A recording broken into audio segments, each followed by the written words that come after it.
Hello, everybody. It's Amigo Aaron here with the Boat. Got some special guests from Germany. You guys want to introduce yourselves? Go ahead. Hi, I'm Anne. I'm from Germany, and I came here with him. I'm Alex, obviously from Germany too, and I came here with her. Very good, very good. Now, Yeah. so they have come to town to pick up I guess, a pretty unique bit of Commodore 64 computer history. Is that Oh, more CBM history. more CBN? Because this is It was also a pet thing. professional office line, but I see. you can use it for a C64 as well. I see. And are you sort of into the history of the Commodore line? Or what brings you to be interested in this in an item like this? I guess is my question. As many people, I started myself with the Commodore 64 when I was a teeny. Like, what was I? I was like 15 years old, 14 or 15. And then later on, of course, I had an Amiga 500, Right. like everyone else. And back in the day, the stuff was quite expensive. And I always dreamed of, yes, maybe a second floppy drive for copying discs. Copying, you know. And, Right. Yeah. C64 the same, just one floppy drive. And we met with a friend, and he brought his drive over. We connected it. Yes, 2 drives. No, takes only 10 minutes for one disc to copy. So the stuff was pretty expensive, and hard drives were, as a teeny, out of the question. So today it's all a bit cheaper, and I think I have to do all these things that I couldn't do back then and afford back then. And I started, it's a second drive now, it's cheap, $10. Now third drive, a fourth drive, and a hard drive, and Amiga 500. What was there? A CBM line, never heard of it. So I never heard of this CBM line before, where this beauty belongs to. And then I just saw them for the first time, the CBM machines with a built-in monitor in the metal cabinet, and so, oh yeah, what's this? I never saw that one before, and never heard of the portable one, the C64, which was kind of a laptop version. It was the SX or something like that. Is that what that was called, Boat? Yeah. Yeah. C64, SX64, yes. And I never heard of that one. I said, oh, what is this? And so I started and got the 1 and 2 and 3, and then came the PC line, PC10, PC20, PC30. We had them in school, PC10. I remember then, I need to have one of these, and now I have 20 of these, and yeah. So you've got a pretty sizable collection. Very sizable, yeah. What I need now is more space. Now, you mentioned to me that you had thought about the possibility of like putting this stuff out as an exhibit or not like a museum. Is that something you had in mind? Would be nice, but I think this is will just stay a private museum for ourselves and for friends visiting and stuff, and we can do private tours, and maybe it's all in private in our house. So I understand. And not in a big really museum building or something. Sure. And what would you say your favorite item in your collection is? My favorite? There's so many. I love them all. Really, I mean, favorite? There's no favorite. No. Not really. No. They're all equal in your eyes. Yes. Yes. Some of them are rare. Some of them are not. There have been 17 millions produced, like C64. Others, like this hard drive, maybe 5,000. I don't know if it's true, but 10,000, I know. Really, so few. I had Very no few. idea. Amiga 4000T were like 500-600, and others were in the millions. So, but I like them all. So. Now we talked off camera about that you were always looking for a 4000T, the non-SCOM. The original Commodore. Yes. How many are the SCOM ones? More, or do you see a lot more of those back where your home is? Because I mean, I had one here briefly, long ago, but I'm guessing that you guys had quite a few access to a lot more than we would have had here. You mean on eBay? No, I mean just like because SCOM being is a German yeah, company, that's right. Yeah. Back then I didn't have one, so I just had a 500. But would you say that the availability of the SCOM Amigas was greater because of the fact that SCOM was a German company, or do you think that didn't really have much to do with distribution? I don't think it had anything to do with it because Commodore was always quite big in Germany. It wasn't like they were just raining 4,000 Ts because SCOM was right next door. No. Okay. Yeah. Okay. Now, have you been in any of the Amiga or Commodore events over there in Europe and Germany? Never. Because they just had a huge event. Where was Amiga that? 34 in Naus. right? Yeah, yeah. yeah. I heard You of it, didn't, but, didn't make it over. never attended. No. We had some friends over there, and it was quite a happening over there for sure. Now, have you kept up with the new hardware and stuff that's coming out, like the vampires and that sort of thing? I've heard of it, but to be honest, I'm just stuck with original Commodore stuff. And if I get a machine, there are some extensions built in, like accelerator cards or stuff, which is not original Commodore. I try to get rid of them or sell them, and so I put the machines back into their original state, like they were sold. And So you like having them stock? original, no special ROMs or fancy stuff installed. Just the I can original understand version that. and the manual original like it was back then. Yeah, I can understand that. Now, just off the side, you guys flew in to New York and drove down, and you told me you guys took all the back roads from New York City to Hurricane, West Virginia, Yes, which back I love that. What was the most interesting thing you saw or did along the way? Because you guys got here, when was it? Was it last Thursday or Friday? Thursday, yeah. What have you seen? What have you done in your time going through the backwoods? And anything interesting pop out that you'll remember? Good steaks. Food. When we come here, it's most of our vacations are mostly like big food tours. You could say that. Oh. We go to New York and we're landing at 12 and go through customs, and it's 2 and 3. We grab a steak here, and in the evening we go to this Indian restaurant, and on the next day we go there and grab a donut, and so it's mostly eating and just being and. Well, before you leave, may I recommend Tudor's Biscuit World? Okay, that's for you. Remember that. Yeah, Tudor's Biscuit World. It is the West Virginia place to Okay. eat. It's one of the few locally owned and operated places. They're all over the state, so you can't miss. You can swing a cat and hit 3. Actually, there's one near your hotel. Actually, Yeah, I think I saw the sign. yeah. Yeah. Now, the West Virginia has really 2 claims to fame: the Tudor's Biscuit Rolls and our world famous pepperoni rolls. That's pretty much all we've got when it comes to Rolling food. rolls, yeah, I we have had a them. roll, She had one. Oh, really? This morning, yeah. So you're halfway there. Yeah. One guy in the motel last night, he was like, "Oh my God, the best rolled pepperonis." Okay, so she had one. yeah, that's we don't eat healthily here in the state. That's for sure. We didn't come here to eat healthy. Oh, So there you go. Well, listen, go ahead. Let me ask you a question, Ann. What do you think about all of Alex's computer collection? Yeah, good question. I actually like it because it's been growing for a long time. Well, not that long time, but for a few years now.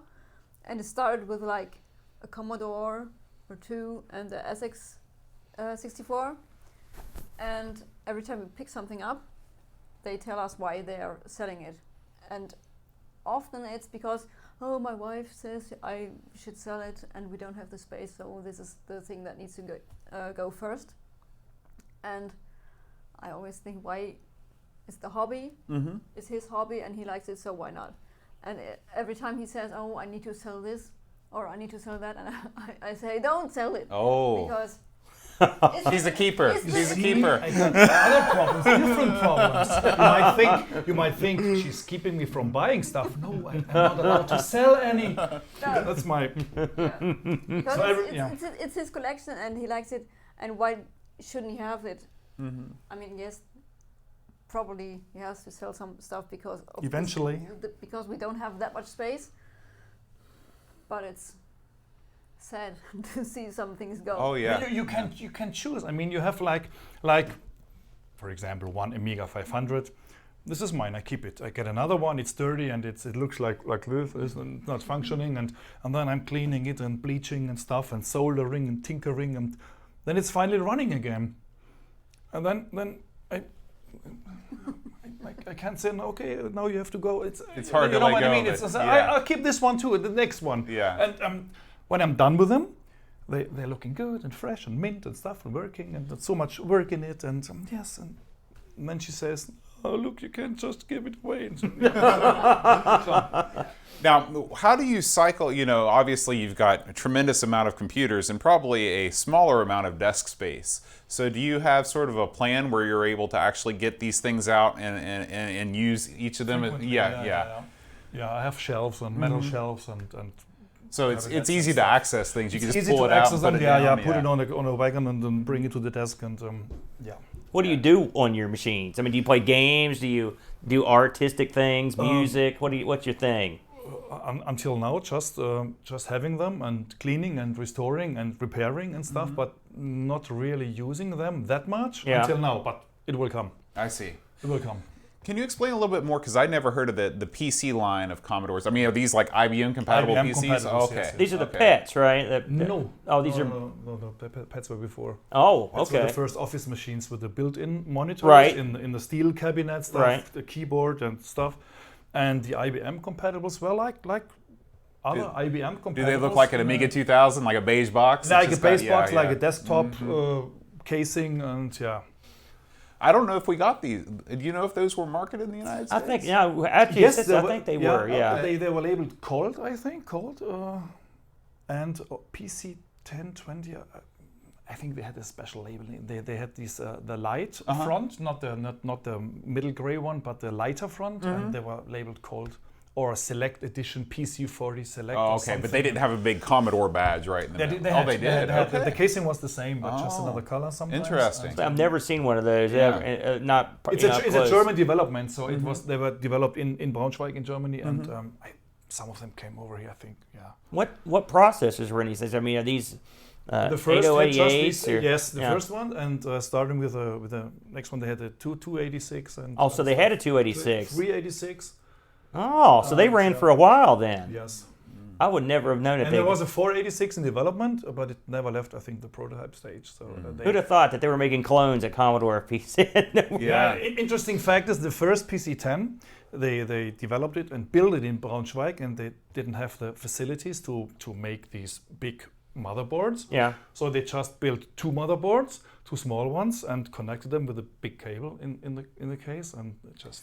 You know, talk about competing against yourself. Commodore was trying to market the Amiga as a competitor to the PC, but then they were turning around and building their own PCs. You know, that company was weird.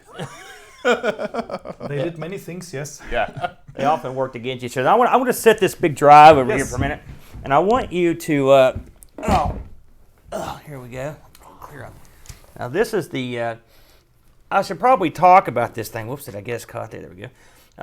I bought I was dying to get an Amiga 1000, and yeah, that thing. Yeah. Show the folks. Yeah, Good yeah. thing you work out, Alex, because that thing's heavy. Yeah, he's the right man to take that 10 and travel kilos. around with it. As hand luggage, of course. I bought this thing with a lot of C64s and Amiga 1000, 7 megabytes. and this apparently was in a TV station, local TV station, because the fellow told me his ex-wife's father was a local newsman. He was a weatherman. Okay. For like 30 or 40 years. In fact, I think he still worked at the TV station. And so apparently the Amiga 1000 and the C64 were all generations that he had used during to do weather stuff with. So Yeah, for all I know, with the Genlock and stuff. Yeah. that's yeah, right. yeah. For all I know, this could be full of weather stuff, Maybe- but maybe, I have no idea. It did not come with any sort of cabling. And so I thought, this is out of my realm of expertise. I'm more of an Amiga guy, and my C64 and back knowledge You could is. connect that to a C64. I've heard that. There's a interface which came out later because there. Yeah, was and demand for it. Yeah. Now I will say this: I looked this up to see what, because there's really not a ton of information about this drive out, and I had to really scratch to find anything. And I saw some people that actually had them hooked up and running, just like a couple people on YouTube. And I looked for that interface device, and the C64 didn't have it. So I'm guessing that it was not, at least the one I got with it, never had this hooked up to it. So I don't know what they would have had this hooked up to. I know. Connected to a pet. Probably so. The fella that sold me this, he said, listen, he goes, because he put this stuff up on Craigslist or Facebook or something, I can't remember. And he said, I had a fellow in Texas offer to buy this drive, but I don't want to ship it. And he's like, so I just, so I ended up buying the whole lot from him. But I don't know if I did a video of opening all these boxes and just showing people what I'd picked up, because I didn't know. And a lot of people looked at this and said, this right here is incredibly rare. I had no idea. And so I had to do a lot of research and stuff. So that's how I knew when I put it up on eBay. I was like, well, I don't know what's a good price. And I had people tell me what to put it up. And as you know, there was a lot of action on it. I was sort of surprised that it got that much action, but sort of not because of the rarity of it. I would love to know if it works. And are you planning on taking this back and clean it and actually you're going to fire this thing up? Is that the plan? Really? Very carefully. First take it apart and Sure. because you have to be careful when it's not been powered up for a long time. So Right. all the capacitors, they tend to dry out And and stuff. And so you have to be very careful before actually hooking you up to Right, and I never actually, I knew better than to try to power this thing for the exact reason. It's also 220 volts, so Yeah. it wouldn't run here. Which is interesting because this is not a US voltage. So Yeah, it's so it's funny a to European have something voltage. It's that's maybe came over from Europe here. It is. It's made It's here. made here, but not for the American market, maybe. Or it's a very strange piece. It is. But I'm happy that someone, I was exceedingly happy that you got it because I don't think a lot of people would fully understand what even it is. And so at least as someone who collects this stuff, I know you're going to take it back and go to work on this thing. it's a very big hard drive. Yeah. You can fit. It was in a TV station. I think so, yeah. Yeah, so enough space for at least the station logo Yeah. on it. Now, what kind of drive is in this exactly? Is this a MFN drive or MFM it is an yes, MFM? That's what I thought. 5.25 inches and. So this the connector in the back of this. What is that exactly? And what kind of connector is that? And what would it plug into on the CBM? What kind of port is there? This is IEE 488, Uh-huh. which is the parallel version of C64 has a similar connection for the floppy drive. Yeah. The IEC port. Yeah. It's derived from this one, so it's actually a cheap version of this one. This was the first and the original, and it is parallel. And on C64, it's almost the same protocol but serial. So It's lower, yeah. the CBM machine will have the exact same port. But this is no Commodore invention. This is has been there Standard. before. Yeah, it's a standard. There are cables from other manufacturers. Do as well, you know what a date for manufacturing? Does it have? I don't know if it has might be written back there. When era would this have been out? I think around 83, 84. Just the fact that you'd have an external hard drive, I can't. That's early, and that in itself is pretty amazing that they would even have an external hard drive. And I would never, when I'd heard that, I read an article where the C64 had a hard drive, and it seems baffling to me that could ever existed. It's Yeah.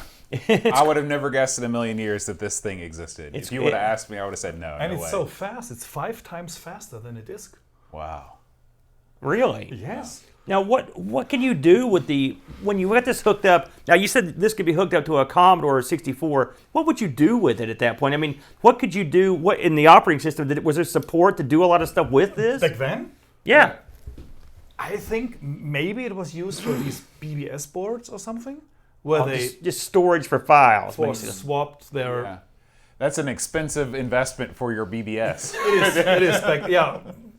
It's also not very. Yeah. Do you think a lot of these were sold sort of people wanted to future-proof themselves, and a salesman would say, if you get this thing, you're going to be set. I don't know if it was very successful with the CBM line. I don't think so, and that's why they and later on they Commodore realized that there is much more demand for C64 stuff because they sold millions of these machines, and then great, we let's develop an interface device and for hooking this up to the C64 because there was demand for it. People asked for it. Can we have a hard drive on our C64? Oh. And so I think maybe they sold more of them for a C64 than for the CBM line, which it was intended for. So, but for these PBS stuff and whatever. Now the price for these things would have been off the charts back in those days. $5,000. Yeah, I would assume this was aimed squarely at, say, the corporate market more than it would have like been. the whole CBM line. Yeah. It was monochrome and just 2 colors and nothing, no graphics, no sound, and it was just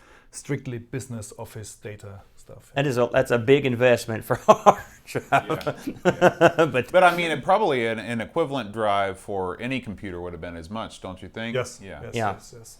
I'm not sure. I'm trying to think the first time I saw an external hard drive of any sort as a consumer back then. I can't even remember. It would have been like a SideQuest or something, in that era. And that was several years down the road. Yeah. So You could buy a car for that back then. Oh, yeah. Easily. Yeah. that puts it in perspective, doesn't it? That's great. Well, listen, we appreciate you talking to us here, and the fact that you guys made the trip over, I just think is really neat. I'm happy that you guys turned it into a vacation and had a little bit of fun along the way, and I sincerely hope that you get some good use out of it, and I hope you'll keep us in the loop if you get this thing up and running. We'll let you know. Great. Well, it's been nice meeting you guys. We will talk to everybody later. For Boat, everybody, adios. Yes.